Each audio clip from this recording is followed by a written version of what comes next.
What if Hollywood's power dynamics just changed overnight? Paramount has officially thrown down the gauntlet, launching a $108.4 billion hostile all cash bid for Warner Brothers, directly challenging the previously accepted deal by Netflix that we reported on this channel. This could rewrite streaming, studios, and media for decades. Welcome to Raptor's Recon. Let's dive into this.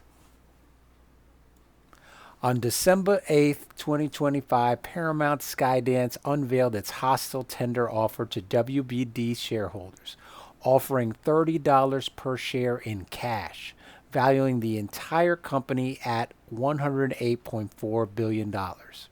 That's a 139% give or take premium compared to WBD's stock price before any deal rumors even surfaced.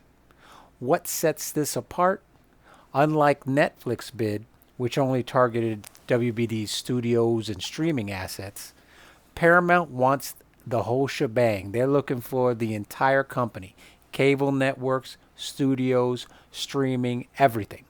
Also, Paramount claims its proposal is more likely to clear regulators quickly, and they're offering shareholders immediate cash rather than mixed stock and cash. In short, higher price, simpler terms, and whole company control. That's their pitch. Now, this move didn't come out of nowhere.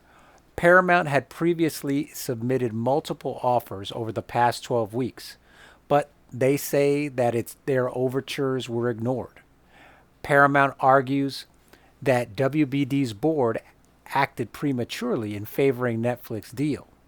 Now, Paramount is bypassing the board, going straight to the shareholders with what many call a take it or leave it all cash counteroffer. If accepted, this could reignite a massive bidding war, not just between companies, but in courts, regulatory bodies, and the hearts of movie and TV fans worldwide.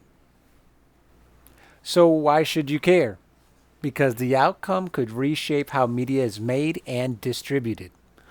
One corporate giant, if Paramount wins, we could see consolidation of massive networks, studios, cable channels, streaming services under an entity that claims it will keep theatrical releases alive.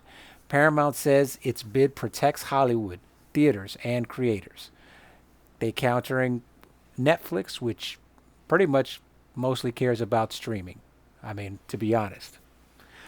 Next is content and competition.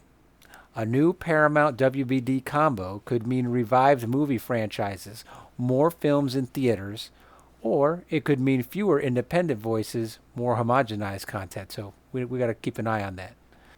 Regulatory and antitrust watch. Because the deal combines huge media assets, streaming, cable, theatrical, it may draw heavy scrutiny from regulators, particularly in the US and the EU. But, as many argue, the antitrust risk is less with Paramount than it is with Netflix. Also, what happens to Netflix offer? Accepting Paramount's bid would likely kill Netflix deal, leaving Netflix back where it was, a pure streaming platform without a major studio backbone. That could shift the balance of power in streaming yet again. Now, the next few weeks are critical. WBD shareholders have until January 8th of 2026 to decide whether to tender their shares. Regulators will begin evaluating the deal. Antitrust risk is real, and that's for both offers. Creative industry and fans will be watching closely.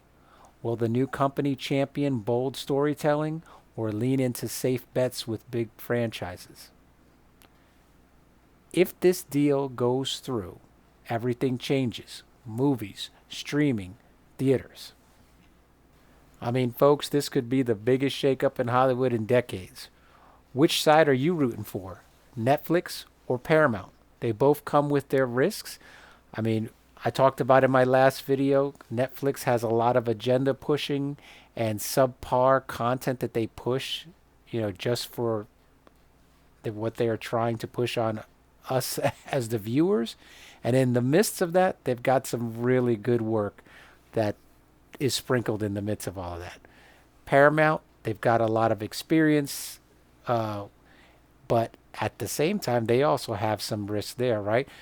Anybody watch Star Trek lately? Right, some things are good, but a lot of the new stuff, woof. Um, it's definitely interesting, and we'll talk about that on this channel too, with the upcoming Starfleet Academy. But so there's risks on both sides as far as storytelling goes, and actually movie production. But I think if Netflix gets the reins to all of this, I really think we are at risk of the movie just going bye bye. I mean, one thing I could tell you, it's like it's kind of like with Toys R Us, right? We got Amazon out there. Amazon is so convenient. There's so much good. Its prices go down. It's convenient. You don't got to drive out to a place. You can get it delivered to your house. And so, but you lose the experience, right? So if we go and we lose that theater experience, I think with a Netflix, successful purchase here, gosh, I mean, it's not good for us. I don't even think it's good for us as a society, because it's good for us to get together where we don't look at each other funny, that we just go and we have a shared experience together, right? So, I think that's a really huge risk when it comes to Netflix. But what do you guys think? Who are you rooting for? Are you rooting for either of these two? You have a different idea? Drop a comment below. Smash that like button if you enjoyed this breakdown, and hit subscribe for updates on this drama as it unfolds. Stay tuned. This story is far from over.